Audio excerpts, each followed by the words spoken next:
So, welcome to tonight's call, Fierce Ambition, Fearless. We have the amazing Tawny Stevens, and she's going to give it to us straight about Success Partner.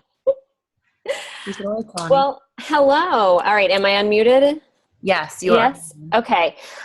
So I'll give you a little bit of my story. I guess the best way to start is 2013. That was when we moved. Our family moved from Alabama to Houston. My husband was he was on the national recruiting team for his company, which is Cellular Sales Verizon. They're the largest national retailer of Verizon that is not Verizon corporate. And he was on a team of about 6 to 8 people. We had 3 markets in Texas that were under Mike. So they decided that Texas would be a better place for us to be. I, of course, said, well, if we have to move to Texas, let's go to Houston so I can be near Christy. So we had a month between leaving Alabama before we were supposed to purchase our home in Texas. And we specifically purchased a home that was large enough to accommodate my mother, who was very ill at the time and had been very ill for 20 years on and off, but her health had been in major rapid decline for the previous 5 to 7 years. And we were going to take her so that she could live the rest of her life with us. Within the month that we left Alabama, my mom died. And so we moved to Texas. We ended up going. Christy kept the kids so that Mike could come up with me. I flew up to Ohio to be with her for her last week. And Christy and Joey kept the kids, and Mike came up to be with me for the funeral. And we drove her car back down to Texas with half of her belongings in it, the half that I had split up with my sister. And bought our big house that was supposed to accommodate 3 adults and not just 2. And within 6 to 8 months of having moved in there, they dissolved the national team that Mike was a part of with his company that we had moved for. So we lost a solid about $32,000 a year worth of income. And had this huge mortgage, and he took on a regional position with the same company in Dallas. So he was commuting about 5 hours, not every day, but he would go up for a couple days a week. And it was a really bad time. And so when he was offered a regional position with the place that he was with here in Alabama, again, we decided to just pack it up and go back. So we moved twice within a year, from Alabama to Texas and back to Alabama. And within that year, my mom had also passed away. So I went through a lot of major life changes. My weight and my health suffered because of that. So when we moved back, I was very resentful. I was very bitter. I felt like it was the right choice to follow my husband because that's where a stable job was. But I did not want to uproot my children again. Mia was about to start kindergarten. So it was a very hard move to come back. I still think it was the right move, but it was hard.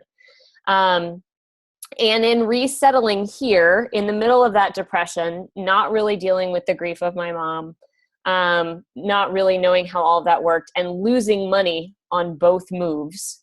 In addition to having lost the job, Christy started doing Beachbody. And I joined just to support her, 1. 2, I had done direct sales before, so I wasn't uncomfortable with it. They didn't scare me. I wasn't afraid of pyramid schemes and things like that. I understood how MLMs worked. I hadn't made any money with the last one, but this seemed promising and something like I could dig into.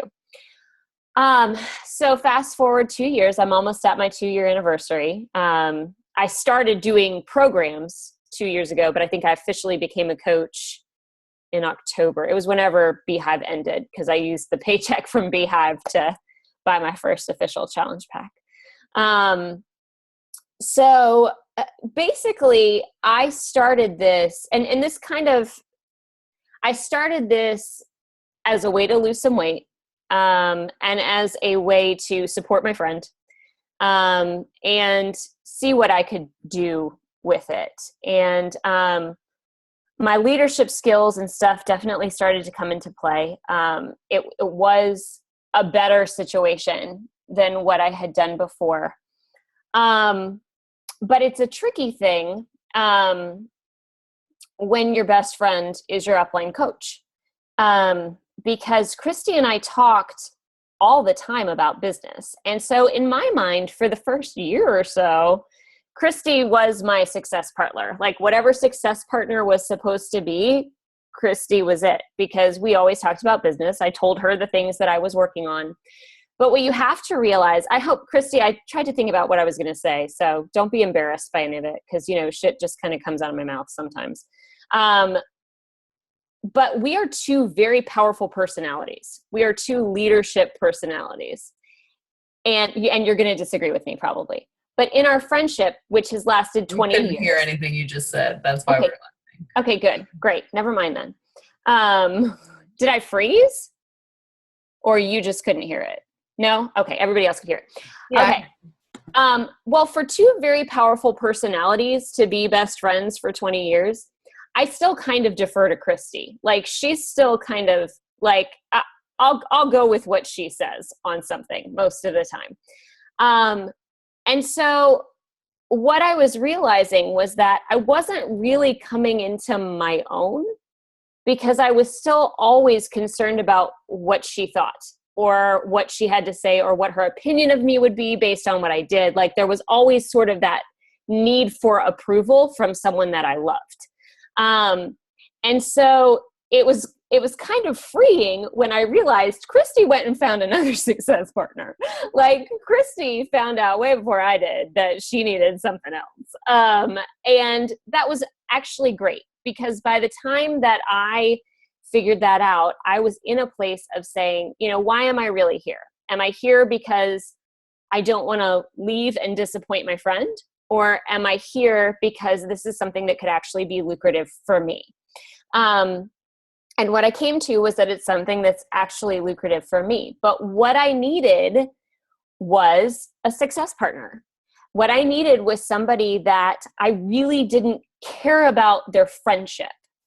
Our relationship was based on how we could spur one another on to reach our goals. That I don't care if this person likes me. At the end of the day, I don't care if my kids know this person. I don't care if they love me.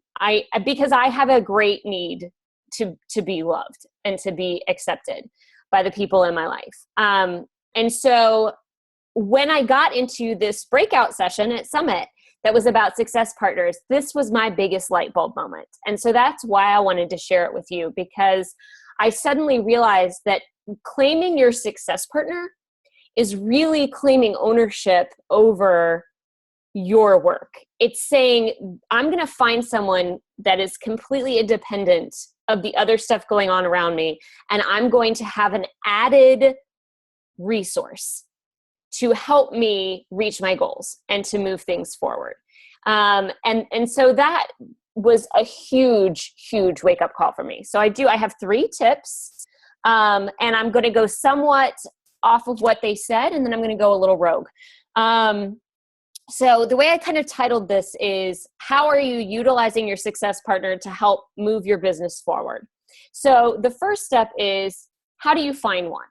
And so this comes from Danielle Natoni and Julie Voris, I think is how you say her last name. And so the way they first break it down is, what do you need in a success partner? Accountability, support, motivation, perspective, and shared responsibility. But most important, it is someone to have the hard conversations with. It's someone who, if you say, my eating has been crap all week, they say, why? Why is it crap? What can you do to make that better? How do you think that's influencing the people that you're coaching? Instead of, girl, me too, let's try to do better. That's the difference, is that it's not somebody who's going to give you that much grace, because it's not somebody who loves you that much. It's somebody who is there to help you get better and not deal with your BS. So here's what they gave us. They gave us a list of don'ts and a list of do's when you're looking for your success partner.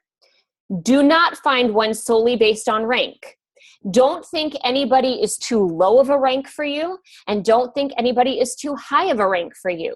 Danielle found Julie when Julie was leading one of her upline's team calls. And she was like, that woman inspires me, and I feel like we would be great together, but she's way outranks me. She has way more experience. She would never be interested in me. But if she hadn't asked, she wouldn't have known. And they were a great team. So don't feel like somebody's out of your reach if you feel like you might be a good fit for them. 2, don't do it solely based on personality. Sometimes opposites attract, sometimes they don't. When I went searching, I found a girl who was really bubbly and kind of upbeat. It was neat. I'll tell you a little bit about it more, but there's a Success Partners group, and you can get added to it. A lot of us are in there. And a lot of 4 or 5 of us all started kind of friending and commenting on each other's posts. You could tell we were all kind of in the same. And this girl was awesome. She was super fun. We talked on the phone. I liked talking to her on the phone. But in the end, she kind of drove me a little crazy. And probably because her personality is a lot like mine. Her public personality is a lot like mine. It seems little big, a little over the top, a little whatever. So don't think that somebody has to be just like you to be successful. You will have some things in common, and you will have some things that you don't. Do not go solely within your own team.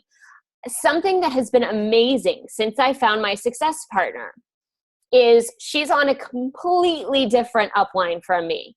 And there are things that she tells me that blow my mind. And then I say something to her that we've been discussing, and she flips out. She's like, I told her for the first time today, we had a call today, and some of us we've talked about, some of us aren't ready yet. But Christy, how we've been talking about how to build your inside legs for your spouse, but keep the person personally sponsored. She goes, we've only ever been taught to build our outside legs. And I was like, for the most part, yes. But she's at the point where her spouse is now building, and she has the ability to do that with her personally sponsored coaches. So I could give her that piece of information, and it was like a whole new world for her. Meanwhile, she's telling me about using an event page for a sneak peek blast to get it done all within 24 hours. So we're churning ideas that sound so repetitive in our team, but to the other person, it's revolutionary. So just think, for all the things that your upline gives you that you go, oh, that's a great idea. Oh, that's a great idea. You're doubling that if you have someone from another team. Also, not solely within your circle of friends. When I first started searching, I got nervous and I started looking for people just within our upline because I didn't want to branch out yet, and everybody was taken. But the good thing is, that these people can be my friends, and they can be my team, and they can be my upline, but I don't have to look for them to be a support system. I have the ability to go somewhere else, which is good, because if you're not enormous, if you don't have a ton of working coaches around you, you still have options. So what you do want, if those were your don'ts, here's your do's. Make a list of things that you bring to the table. What are the things that you contribute? What would you contribute? What are you good at? If I'm crazy organized, I know how to organize. That's one of your strengths. If you know that you're creative and you make beautiful graphics, that's something you bring to the table. Every single bit of what you've put into this business so far, you know where you're strong and you know where you're weak. And so you can also look in a success partner, just like you would look for a personal development book. You know how you go for the personal development book for the things that you're lacking? Well, you could look for that in a success partner. Yes, they might have some of the same struggles as you, but they may also have learned some things, and you guys can feed off of each other. Then do make a list of possible choices. Who are the people that you already know? And then go to a site like the Success Partners site and start reading. Really read what these people bring to the table and say, okay, who might be a good fit for me? Now pay attention to posts. So like if you go to this thing, look for the posts that people put up, but go follow them. Go follow their Facebook page. Go see what they're posting. Go look at their content and see if you like it. Is that something you'd want to emulate? Is that something that you feel like you could add to? You know, I saw the girl that I decided not to go with. She put up an awesome post about her why and about what she makes money for. And, you know, like why she has a child who's autistic, who has put most of her business into the care for this child because her medical bills weren't covered. And she never once put up the disclaimer. And part of me is like, should I tell her? Like, we don't really have that relationship, but at the same time, I'm invested in her a little bit because we went through the interview process. So it's things like that you could look at that person and go, you know what, here's something I could bring to them in their posts or in their, and here's what I could get back. Then what you need to do is connect with people. So on that Success Partner page or on their pages, message them, say, hey, do you have a success partner yet? I would love to set up some Zoom calls, and say in that time, I'm committed to not choosing a partner until I've talked to a couple of people. And I would love to just set up a time for us to chat and see how compatible we are. Have your Zoom calls, narrow it down, and it's very much like dating. I mean, it's very much like seeing how you get along with people. When I met up with Jen for the first time, who's my success partner, I was pretty much sold on her. Like I knew it was a good fit, but I had committed to meet with at least one other person first. So, you know, I went ahead and did that. And you know, there is nothing wrong with making that choice. Like no one should feel neglected or rejected if they're not the right fit for you, because there will be someone for them. And they said, you know, don't make it a want ad. It's not a want ad. Just put out there what you bring to the table. Do it in that group. And, you know, put yourself out there and people will start coming to you. You'll be amazed at the conversations that can start. Now, secondly, what do you do with them? Like, okay, so now I've got a success partner. What do I want to do? Well, they broke it down into a couple of different levels, which I loved. So first, on your first meeting, you want to set up, okay, how will I meet? If they're not local, then it's going to be Zoom calls or FaceTime or Skype or whatever your preferred medium is. You set that up. How often are you going to meet? You decide that. We decided we're going to meet once a week. And that's worked really well for us so far because it's keeping us on task and we're setting new goals for each week. Your goals should be based on 4 vitals, rank, success club, and your personal development. How are you doing each week in this? And then, so that's your number 1 is you set up the logistics and you follow those logistics. Level 2 is you want to be setting goals together. You want to be refreshing how you did on each goal, and you want to be setting new goals for the weeks to come. So you set numbers-based goals. So I want to hit Success Club 12. I want to hit Success Club 6 by this date in order to make 12 a reality. You do program-centered activities. So you set goals for the program that you're working on. And how will you present that program to your audience? You do the same thing for check-in with your challenge groups. When do you plan to coach basics? I already talked about Success Club. So like we kind of set up our calendars together. Our calendars don't match, but I'll say to her, okay, I'm going to do a sneak peek on this day. And she'll say, okay, I want mine to happen in the same week, but I think Wednesday's better for me than Thursday. So we'll both say, okay, well, we've got those set up. And then we'll both plan a free group in that time. It was another thing. And we just talked free groups last time. I gave her a ton of ideas on free groups. And listen, for me, this may not be you, but for me, it is vital for me to feel like I am contributing as much to a person as they are contributing to me. And so I needed somebody who needed me like I needed them. And that's what I found in her too. And then level 3 is, what are your bigger goals? What are your long-term goals? What are your vision board goals? And how can you assist each other in meeting those? And then you can bounce ideas off of each other for calls you're running, programs you're developing, presentations you're developing. Something great that I was able to do for her. She's been trying to figure out this MailChimp thing, and she's had a lot of frustration with it. Of course, I'm all streak. And she's like, well, I've committed to MailChimp, so I want to try it. So she creates this whole newsletter, and she can't get MailChimp to work. So I was able to at least say to her, okay, you cannot get MailChimp to work, but your newsletter is created. So by the end of the week, if you can't get MailChimp to work, then you have to send out the newsletter just from the back office. You have to go ahead and send it to the contacts in the back office that way until you figure out MailChimp, so that you're not just sitting on this newsletter. So it's things like that. It's having, and she's doing the same things for things I'm training. She'll text me, or she'll private message me in the middle of the day and say, hey, did you talk to that person you said you were going to talk to? So it's just a level of accountability from someone that you don't feel like you have to play nice with. You know what I mean? That there's no other feelings involved. So one of the things that I love too was they wrapped it up by saying, how do you keep it alive? Well, one, you're not there to chat. You're not there to catch up on your kids. You're not there to catch up on life.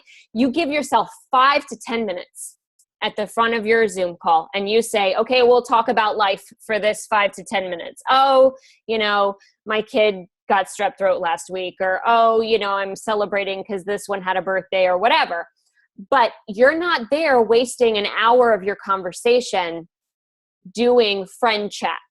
You are there to work. Your sole purpose of your relationship is work. Then it's not a competition. Like she hit 1 star. And I was super excited for her. It's shaky. It's probably how mine will be when I hit 1 star. Because I've had a lot of ups and downs too, but I celebrate that with her without any level of competition. And I think that's harder to do with a friend. I think it's a lot harder not to feel a competition with a friend or with someone who's in your direct upline, because you feel like you're both kind of in the same place. But if somebody's way over here and your entire job is to help them be successful and their whole job is to make you be successful, then in some ways you feel like you're a part of that success. And so you're enjoying that with them without any of the burden of, well, what does that mean for me? The final thing they said to keep it alive is it's not a complaining session. And that's the other trap that I think we fall into with friends is we get on. I know I could with Christy, particularly in year 1, where I had some crazy folks on board. We would just bitch. I mean, we would just complain that this person is here and this person is here. But you know why? Because you need friends to do that with. You need to be able to do that somewhere, but not with the person who's supposed to be keeping you on track. So have your friend for that, and then have your success partner to go, okay, well, what are you responsible for? I get it. That person is totally screwing up, and that person, did this or that or whatever, but what are you doing? And so that's the beauty of it, is you keep it positive. You keep it goal-oriented and focused. And all right, what are we going to do to succeed? That's in the name. It's a success partner. How can you be successful? And so the only way to be successful is to keep a continued positive focus. So that brings me to number 3. So some of you, I honestly don't know half the people on the call. So I have no idea what I'm about to say and if I'm about to offend anyone. So how are you supposed to evaluate right now, if you already have a success partner, if your success partner is right for you? Here are the tips. So 1, are you meeting regularly? Like scheduled regularly. Not, yeah, we talk a lot, but like this is our meeting time for our success partner talk. 2, are you checking in on their goals? And not, yeah, I wanted to hit Success Club 10, but then life got in the way and I didn't talk to any people. That's a friend conversation. A success partner conversation is, okay, then how many people do you need to talk to by the end of the week? When somebody says to me, I want to hit Success Club 4 by the end of the week, this was like I talked about on the big call and the surge after summit. If I want Success Club 4, that means I have to sell 2 challenge packs. If I get if I get 1 person out of every 10 that I talk to say yes, I have to talk to a minimum of 20 people, right? So if I'm having a success partner meeting, it's not, that's okay, you'll get them next week. Just get back on board when you can. When I have a success partner meeting, I say, okay, if you want Success Club 4, you have to get 2 yeses, which means you have to at least talk to 20. So why don't we try to shoot for talking to 30 or 40 people? Let's get at least 20 invites, but 30 to 40 forms. Okay? So it's a clear-cut perspective. It's a clear-cut mission that you're setting. Are you learning new things from one another? That is still possible in the same team, y'all. That is still possible, but only if both of you are doing different personal development and building in different ways so that you can bring different things to the table for one another. Okay? So you need to be going above and beyond what's constantly being drilled from your upline. If you're only regurgitating the same things that are being drilled from your upline, you're not bringing in anything new to the table. So either new personal developments or new podcasts as personal development, or you're doing YouTube video searching and you're learning from coaches on other uplines so that you can feed that into your success partner and you're trying new things. Christy and I learned Streak on our own because we decided it's time to learn Streak, which I think, did that come from your success partner? That came from your success partner. So that was something that was totally unrelated to our line. And that's why I just have to reiterate, it's about constantly bringing in new ideas and trying new things, even if it's to fail at them. It's about bringing your partner ideas that they're not coming to the table with, and vice versa. Next, do you feel like you're giving them something, and do you feel like they're giving you something? My success partner had a success partner that she was assigned by her upline coach when she first started. And that girl didn't do anything for like a year. Didn't do nothing. And Jen was trying and going and whatever. And so she just did it all on her own without a partner because she felt too bad to say, I'm not getting anything out of this. And you're not really doing what I need to do. And I love you and you're great, but we need to find different success partners. Don't do that. Y'all, I have no idea if you have a partner, if you don't have a partner, I have no idea. But if somebody is just not as interested in working the business as you, that's not to shame them. That's not to say they're bad. They're just not, they don't have the same goal set that you have. And you need a success partner that will push you and let you push them. So finally, and here's the last question, and I hope to prove myself right with this question. Have you rank advanced in the past 6 months to a year? And if you haven't, then maybe you and your success partner are not serving each other the way that you need to. Okay?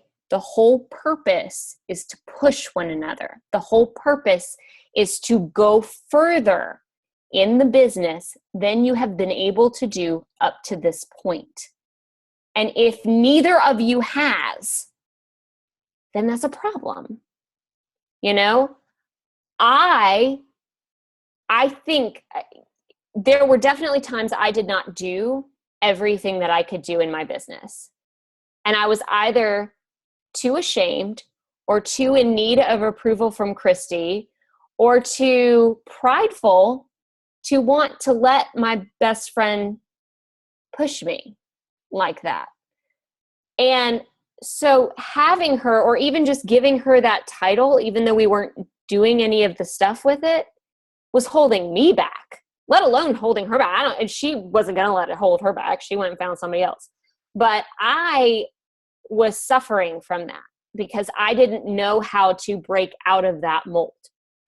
So don't, this is your business. This is your life. This is your family. This is your children's dance classes. This is your mortgage payment. This is your career. This is you bringing your husband home from whatever job he's working. This is you reclaiming your life at 20 years old and making something for yourself. This is so many things. This is your life. Don't waste that opportunity because you're trying to be nice to somebody and not push out of your comfort zone, because your friends are going to be your friends regardless. You're going to have those friends, right? You can have a success partner and a friend. And then guess what? Now you've got double the people on your side that you're investing in and who are investing in you to help you get better. So I guess that in a lump sum, your success partner should be someone that you respect, who respects you, who is willing to get down to business and have the hard conversations, who is willing to make work time, and who helps you become the best version of your work self. And that may be very different than what your personal self is. So that's what I've got. If y'all have questions, I would be happy to elaborate on some things. I have a question. Yes. So did you have a success partner and then stopped, or you never really had one? I never really had one. I called it Christy because we talked business. We certainly never sat down and had meetings and planned things out. And we talked about what we were doing. But again, my partnership in that was still looking at her like an upline coach. It was still looking at her as a superior with the weight of her being a person I loved that I sought approval from. So I never had a give and take. I never had someone that I felt like I was putting into as much as they were putting into me. So I didn't really understand how to utilize what a success partner was. So no, I never really had one without knowing. Till I went and got one. Well, thank you, Tawny. I feel like I was just spoon-fed a whole bunch of in your face to the point. You need this. I just don't feel like I'm that in your face. But it was good. It was very good. It was to the point. I don't know. Trisha, you're on here. Did it make you think that maybe we're two in the friend zone? It's funny because Trish and I have but you know what? Maybe it's how many here. It's so true now. Because we have made weekly meetings and but this is been going over all our goals and stuff. But some of the other points you hit, I'm like, damn. Nope. We haven't. Well, I haven't rank advanced in a year. We talk about everything first for a long time, business, and then we're like, yeah, you're good, you're great, but you're amazing. So let it go. You just had a baby.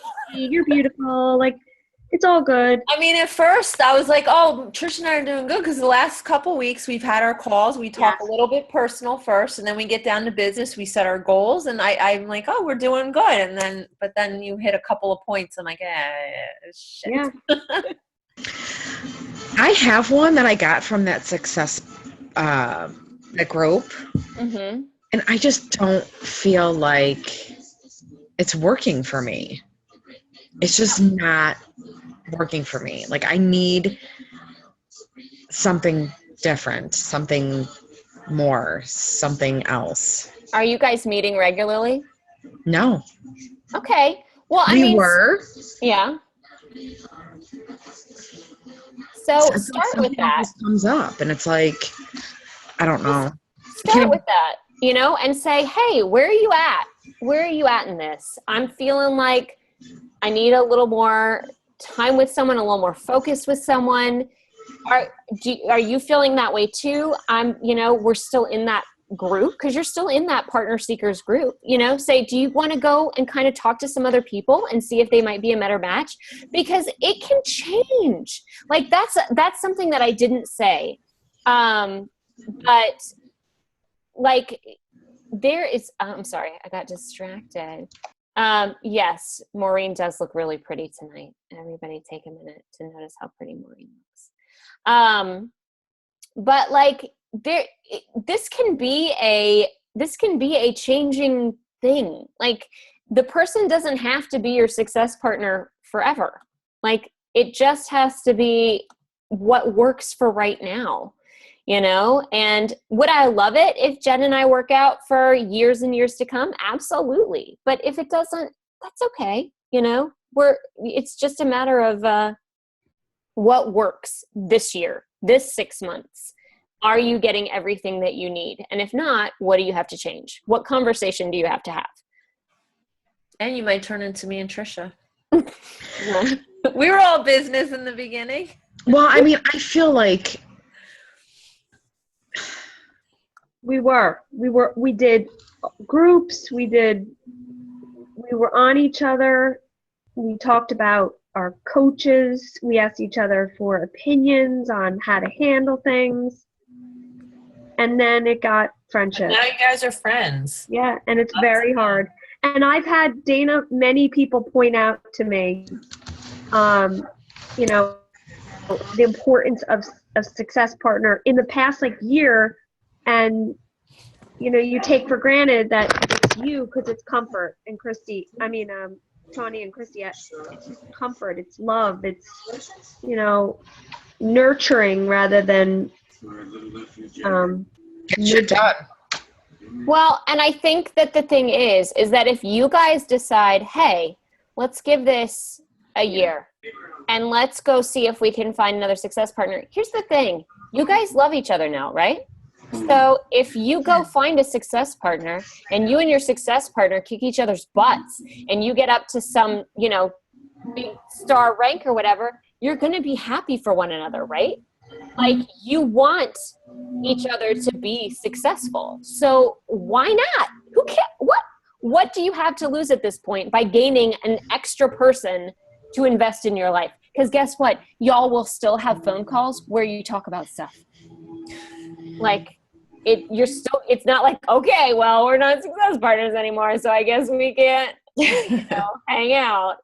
I gotta say though, this was a weird phone call to listen to because I felt like it was like weird. It was like in my head. I'm like, oh my God, do I have to break up? Like, what do I have to do here? Like, are we breaking up? Like, it was hard to listen to. And then I go scrolling through. I'm trying to look at her face and see her reactions. And I see her going like this. I did. I'm sorry. Dina, I did do that because I was like, oh God. But if it's not where it should be, the points that I loved the biggest point was I wrote them. No, I think the biggest point is that we're Trisha's one of my best friends at this point, and so we cut each other slack. Yeah. When there's no more tough love between us. Yeah. Or even yes, it's love rather than and rather than asking why didn't you, what could you do? It's letting her off the hook, or letting, like, I don't know a lot about what's going on in your business because we don't even talk business anymore. Maybe that's why I haven't ranked. No, we haven't. We've been slacking. Well, big we time. talked- I feel like the last couple weeks we've been back on track and doing Yeah. good, but I think Yeah. no, not to keep the call on us, but I think Tawny brings up so many excellent points. Like this shouldn't be your buddy. They shouldn't be your buddy. It's a work relationship. So let me ask you this: and everybody should have a partner, regardless if you're a coach, a month or 4 year, 5 years. I think so. So even a total newbie. I think so. I think it could change. I think, I think that particularly for a newbie, if you're getting into it and finding a partner that has nothing to do with your upline, then you're getting think of the amount of information you could get. Like, think of the excitement that it would build to be poured into by this person and poured into by this part. Christy hadn't been a coach. How long had it been when you created the whole freaking system of the Coach Basics group? I don't know. I mean, because it was an idea. And, and you don't necessarily like that group as much now. And that's fine. But it was an idea, and it was fresh, and it was something worth trying. And it was something that other people hadn't thought of before, and she was willing to put the time into it. So just think, if you had somebody who had ideas like that, but they didn't know how to utilize them, and maybe they didn't have an upline who was willing to invest in them or let them explore it, they could have a success partner who does. You know what I mean? But I will say one thing that I think is super important. I do not think, as we're building teams under us, I do not think we should pair people together. I think this is personal. And I think people have got to find their person. However they go about that process, because okay, I'm sorry. I totally neglected Tanya. So Christy had a cousin for 5 seconds who was a Beachbody coach. And technically, Christy put me and that cousin together as success partners. But no, she didn't do anything. She went away. So technically, that was my first success partner. But I wrote her a couple of messages like, hey, are you going to post that thing today? And that was the extent of our relationship. So it's not something that someone can do for you. You have to, it's an endurance builder. Not personality. It builds up your whatever to go out and pursue something and interview people and see it to completion and say, my business is important enough to me that I want somebody to be a support system. And I'm going to go find a person that I think does that. So I think I don't think we should ever set them up. And I know some people do. I agree with that, actually. I felt like for a while I needed to set people up because that's what I was shown. Right. But it never worked out. And I always hated doing it because it's like this weird blind date that's probably not going to work out. And then they feel stuck with these people. Yeah. Plus, a lot of times you end up putting people together who come in at the same time, and one's going to go out here and one's going to do crap. So there's just not the challenge. So are there any people on the call who don't have one yet? Who need to find one? Oh, good. So there's a Success Partners page. So I mentioned that, but you should go. That should be your assignment. Everybody else on this call has the apparently horrible assignment of figuring out if the Success Partner is actually working for them. But if you don't have one, go join this page. I think I'm still on there. I think I just deleted notifications after I found mine. Maureen's on there. Yeah. Still. I will copy and paste it into our page. It was actually started by Dara Murillo. She kind of started it. She reached out to me and we kind of she more started it, but we kind of started it together forever ago, hundreds of people ago, I feel like. So that was how that came about. Good page. Share your story on there. Share your why. Share things you're passionate about, and go look at people. Go look at them, then go follow them on Facebook, and go find you, Amy. You're on the page, but you never found a partner. Did you message people? Okay, well, you gotta message people, boo boo.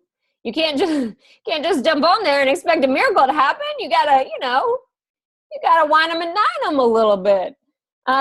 So look for people. There are all kinds of coaches on that page.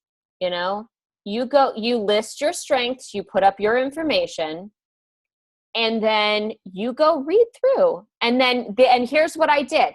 I would go find somebody that I liked and say, hey, I think we would really line up. We have a lot of things in common, blah, blah, blah, blah, blah. And then I would say, I'm going to tag you on my post so that you can see me. I'd love to set up a Zoom call. Then I would go tag their name in the comment section of my post so that they could see me. And then I would private message them and say, I'm really serious. I want a Zoom call with you. And then set up a time to talk. And what was really funny was that was not the intimidating part. The intimidating part was when I figured out who I wanted and other people kept commenting on her stuff. And I was like, back off, she's mine. Like, do not mess with my success partner. But there is someone for you. There is someone for you on that page, but you have to be willing to ask. My dad always told me that. Always ask. The worst you're going to get to know. So, I mean, if you can try to sell somebody a challenge pack, for Pete's sake, you can ask somebody for a Zoom call to see if you're a worthwhile success partner. You know what I mean? Tawny, I have a question. Yes, Your success partner, and anybody on here that has a success partner can answer this. How close are they to your age, to your personality, to whether you work full-time, they work part-time, they don't work at all? You know what I mean? Like, how close together are you? We're actually really close. We're actually really close. And we actually look quite a bit alike too. But she is a stay-at-home mom. She has 4 kids. I have 2. She has been building her business for a while.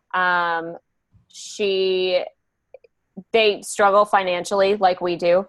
So her income is basically helping them make ends meet like mine is, as opposed to being like a huge buffer. So it's actually very helpful to me because our whys are very similar. Because our whys are very financially based, which I think at first when you're starting, you feel like that's a shameful why. But when you realize it's all based around what you want to do for your family and your kids and, wanting them to actually have clothes that fit, you get over it. So it's, and she's everyone that I talked to was very kind of, I guess, in your face, like I am. Like, it's just, there's no BS. Like, she's okay with me saying, well, then you need to do this on this, where somebody else might be offended by that.